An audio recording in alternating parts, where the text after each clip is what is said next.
Hello. Monday அப்படின்னாலே நம்மள பல பேருக்கு ஒரு டிசப்பாயின்மெண்ட் தான் வரும் இல்ல. ஐயோ, இந்த மண்டே ஏன் வருது, மறுபடியும் மண்டே வந்துருச்சா, இன்னும் 5 நாள் இருக்கே வீக்கெண்டுக்கு, இன்னும் 5 நாள் நம்ம எப்படி ஓட்ட போறோம். நம்மளோட ஹியூமன் மைண்ட் வந்து மண்டே அப்படின்னாலே ஒரு வரக்கூடாத நாள் அப்படின்னு நம்மள டிவைஸ் பண்ணி வச்சிருக்கு.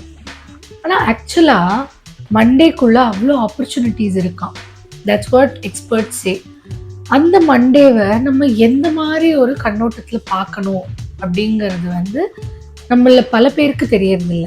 அட்லீஸ்ட் 90% ஆஃப் பீப்புள் வந்து மண்டே ஏன் தான் வருதுன்னு தான் இருக்கும். ஒரு 10% ஆஃப் பீப்புள் தான் வந்து மண்டேவை ஆப்பர்ச்சுனிஸ்டிக்காக பார்க்குறாங்க. அதனால அந்த 10% வந்து ஒரு பாசிட்டிவிட்டியோட சக்ஸஸ்ஃபுல்லாக ஆகிறதுக்கு நிறைய சான்சஸ் இருக்கு அவங்களுக்கு. ஸோ இன்னைக்கு நம்ம பார்க்க போகிறது மண்டே மோட்டிவேஷன். இது நான் ஆல்ரெடி இங்கிலீஷில் பண்ண ஒரு வீடியோ தான். பட் இந்த கதை என்னோட தமிழ் ஆடியன்ஸ்க்கும் சொல்லணும்னு நான் ஆசைப்பட்டேன். ஏன் இந்த கதையை எல்லாரும் கேட்கணும், அப்படி இந்த கதையில் என்ன இருக்குது அப்படிங்கிறத நம்ம இந்த வீடியோவில் பார்க்கலாம். Monday is a fresh start. It's never too late to டிகின் and begin a new journey of success அப்படின்னு ஒரு ரொம்ப அழகான கோட் ஒன்று இருக்குது. இது ஒரு அனானிமஸ் ஆத்தர் கோட் தான். பட் இந்த கோட்டை வந்து நிரூபிக்கிற மாதிரி ஒரு ஸ்டோரி ஒன்று இருக்கு. கவி அப்படின்னு ஒரு சின்ன ஸ்கூல் போகிற பையன் வந்து ஒரு குவைட்டான கிராமத்தில் வாழ்ந்துட்டு இருந்தான். அந்த கிராமத்தை சுற்றி நிறைய மலைகள் இருக்கும், சின்ன சின்ன மலைகள், ஹில்ஸ்ன்னு சொல்லுவோம்ல. ஸோ அந்த மாதிரி சின்ன சின்ன மலை இருக்கும். கவி ரொம்ப ரொம்ப ஒரு துருதுருவான ஒரு பையன். ஸோ அவனுக்கு ஓடிட்டே இருக்கணும், விளையாடிட்டே இருக்கணும், ஏதாவது ஒன்று கண்டுபிடிக்கணும், அந்த மாதிரி ஒரு துருதுருவான ஒரு பையன். ஆனால் கவிக்கு ஜென்ரலாகவே மண்டேன்னா பிடிக்கவே பிடிக்காது. ஏன்னா அவனுக்கு இன்னும் 5 நாள் ஸ்கூல் போகணும், 5 நாள் மிஸ்கிட்ட திட்டு வாங்கணும், அந்த மாதிரி அவனோட மைண்டில் ஸ்கூல் போக பிடிக்காத ஒரு நாள்னா மண்டே. ஸோ அந்த மண்டேவை அவன் கொஞ்சம் மைண்டு சேஞ்ச் பண்ணிக்க என்ன செய்வான் அப்படின்னா, எவ்ரி மண்டே, அதாவது அவனோட மண்டே ரிச்சுவல் மாதிரியே இருக்கும். எவ்ரி மண்டே அவன் ரொம்ப சீக்கிரமே எழுந்துப்பான். எழுந்து ஒரு சின்ன லைட்டு, அப்புறம் கொஞ்சம் ஸ்நாக்ஸு, இதெல்லாம் ஒரு சின்ன பேக்கில் பேக் பண்ணிப்பான். அதுக்கப்புறமா நான் அட்வென்ச்சர் போகிறேன்னு கிளம்பிடுவான். சீக்கிரம் எழுந்து ஏதோ பண்ணுறானே அப்படின்ற ஒரு இதில் அவங்க அம்மா அப்பாவும் they are okay with, in fact they are happy. So அந்த மாதிரி அவன் ஒரு பர்டிகுலர் ஹில்லில் ஒரு மண்டே அன்னைக்கு ஏறுறான். ஏறும்போது மேலே பார்க்கும்போதே அவனுக்கு வந்து ரொம்ப பயமாக இருக்குது. என்ன இது, நம்மளால இது ஏற முடியுமா, நம்ம வேற பாதி தூரம் வந்துட்டோம், பேசாமல் அப்படியே திரும்ப இறங்கிடலாமா அப்படின்னு அவனுக்கு அதை பார்க்கும்போதே ஒரு பயம். அப்போது அந்த கவிங்கிற சின்ன பையன் என்ன செய்கிறான்னா, சரி நம்ம ட்ரை பண்ணலாம், இன்னும் கொஞ்சம் ட்ரை பண்ணலாம், முடியலன்னா பார்த்துக்கலாம் அப்படின்ற ஒரு சின்ன ஒரு எண்ணம் வருது அவனுக்கு. அதனால அவன் சரி ஓகேன்னு ட்ரை பண்ணி பார்க்குறான். ஆனால் ஏற ஏற அவனுக்கு கால்லாம் வலிக்குது, ரொம்ப கால் வலிக்குது. அவனுக்கு இறங்கணும்னு தோணுது. அவன் மைண்டில் அவ்வளோ டவுட்ஸ் இருக்குது. பண்ண முடியுமா, முடியாதா, ஏதாவது ஆயிடுமா, விழுந்துருவேனா, இந்த மாதிரிலாம் அவன் நிறைய யோசிக்கிறான். அந்த மாதிரி அவன் யோசிக்கும் போது அவனுக்கு அவங்க அப்பா சொன்ன ஒரு முக்கியமான விஷயம் ஞாபகம் வருது. அது என்னன்னா, தைரியம் அப்படிங்கிறது பயம் இல்லாம இருக்கிறது இல்ல, அந்த பயத்தை எதிர்கொண்டு வின் பண்றது தான் அப்படின்னு அவங்க அப்பா அடிக்கடி சொல்லுவாரு. அது அவனுக்கு இந்த சமயம் ஞாபகம் வருது.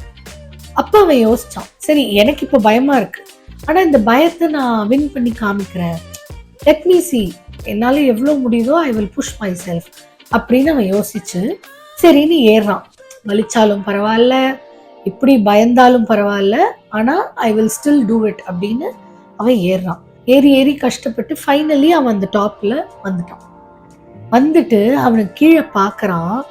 அவனுக்கு அவ்வளோ அழகான ஒரு வியூ, அவனோட ஃபுல் கிராமத்தோட ஒரு வியூ அவனுக்கு கிடைக்குது. அவ்வளோ ஹாப்பியா இருக்கான், அவ்வளோ சந்தோஷமா இருக்கான். அவனை நினைச்சு அவனே ரொம்ப ப்ரௌடா ஃபீல் பண்றான். அதுக்கப்புறம் குடுகுடுன்னு பத்திரமா அந்த மலையிலேருந்து இறங்கிட்டு அவன் வந்து வீட்டுக்கு போய் இதெல்லாம் வீட்டில் சொல்கிறான். அவங்க கொஞ்சம் பயந்தாலும் they were still happy. ஏன்னா அவன் சொல்கிறான், அப்பா சொன்னதை நான் நினச்சி தான் போனேன் அப்படின்னு. ஸோ அவங்க அப்பாவுக்கு பெருமையாக இருக்குது. ஓகே, நம்ம பையன் நம்ம சொன்னதை கேட்டு இதை பண்ணியிருக்கான், அப்போ வாழ்க்கையில் அவன் என்ன வேணால் சாதிக்க முடியும் அப்படின்னு அவங்க அப்பா நினைக்கிறாரு. அவன் ஸ்கூல் கிளம்புற அந்த கேப்பில் அவன் நிஜமாவே என்ன ரியலைஸ் பண்ணுறான் தெரியுமா, நான் மண்டே கடுப்பாக இருக்குன்னு சொல்லி தான் ஒரு ரிச்சுவல் மாதிரி நான் வந்து எல்லா மண்டேவும் போயிட்டு இருந்தேன். ஆனால் இன்னைக்கு என்னோட மண்டேயோட பெர்ஸ்பெக்டிவே மாறிடுச்சுன்னா அந்த ஒரு சின்ன பையன் யோசிக்கிறான். 5 நாள் இருக்கேன்னு யோசிச்சாதானே எனக்கு அது கோபம் வருது, கடுப்பா இருக்கு. நான் 5 நாள் நம்மளால 5 புது புது விஷயம் பண்ண முடியும்னு நான் யோசிக்கிறேன். அப்போ எனக்கு இது கஷ்டமா இருக்காது.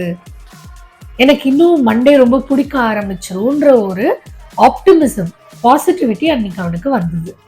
ஸோ அதிலிருந்து கவி வந்து ரொம்ப பாசிட்டிவான ஒரு பையனா மாறிட்டான். இந்த சின்ன பையன் கவியோட கதையிலேருந்து நம்ம தெரிஞ்சுக்க வேண்டிய விஷயம் என்ன? நம்மளுக்கும் மண்டேஸ் வந்து ஆப்பர்ச்சுனிஸ்டிக்கா பார்த்தா, அதுல நெறைய ஆப்பர்ச்சுனிட்டீஸ் நம்மளுக்கு குடுக்குது மண்டே. ஒரு ப்ராப்ளம் ஃபேஸ் பண்றீங்க அப்படின்னா, அது ஒரு ஆப்பர்ச்சுனிட்டி தானே அத கடந்து வரதுக்கு. அடுத்த நாள் அந்த ப்ராப்ளம் வரும்போது, உங்களுக்கு அந்த ப்ராப்ளம் சின்னதா தெரியும். ஓகே, இத எப்படி டேக்கிள் பண்ணணும் எனக்கு தெரியும்னு சொல்லிட்டு, நம்ம அடுத்த வேலைய பார்த்துட்டு போயிட்டே இருப்போம். ஸோ மண்டே அப்படிங்கிறது அதுதான். மண்டேவ நம்ம ஃபியூச்சரிஸ்டிக்காவும், பாசிட்டிவிட்டியோடையும் பார்க்க ஆரம்பிச்சோம் அப்படின்னா, நம்மளுக்கு மண்டேவ ரொம்ப பிடிக்க ஆரம்பிச்சுரும். நம்மளுக்கு மண்டேவ ரொம்ப பிடிக்க ஆரம்பிச்சிருச்சு அப்படின்னா, நம்மளுக்கு எப்படா மண்டே வரும்னு தோண ஆரம்பிச்சுரும். எல்லாமே இங்க தாங்க இருக்கு. மண்டேஸ் வந்தா ஆப்பர்ச்சுனிட்டீஸும் கூடவே வருது. 5 நாள் நம்மளுக்கு கிடைக்கும். புதுசு புதுசா சாதிக்கிறதுக்குன்னு நினைக்க ஆரம்பிச்சோம்னா, மண்டே மாதிரி ஒரு அழகான டேவே இருக்காது. அண்ட் நம்மளுக்கும் அவ்ளோ தூரத்த கடந்து வந்து ஒரு டாப்ல நிக்கும்போது, கவி பார்த்த வியூ மாதிரியே நம்மளும் நம்ம கடந்து வந்த பாதையும் சரி, நம்மளோட உலகத்தையும் அந்த இடத்துலேருந்து பார்க்கும்போது, ரொம்ப அழகா இருக்கும்னு நான் நம்புறேன். நீங்களும் நம்புனீங்கன்னா, லைக் பண்ணுங்க, ஷேர் பண்ணுங்க, சப்ஸ்கிரைப் பண்ணுங்க. Stay tune to speak success with Anu. Bye.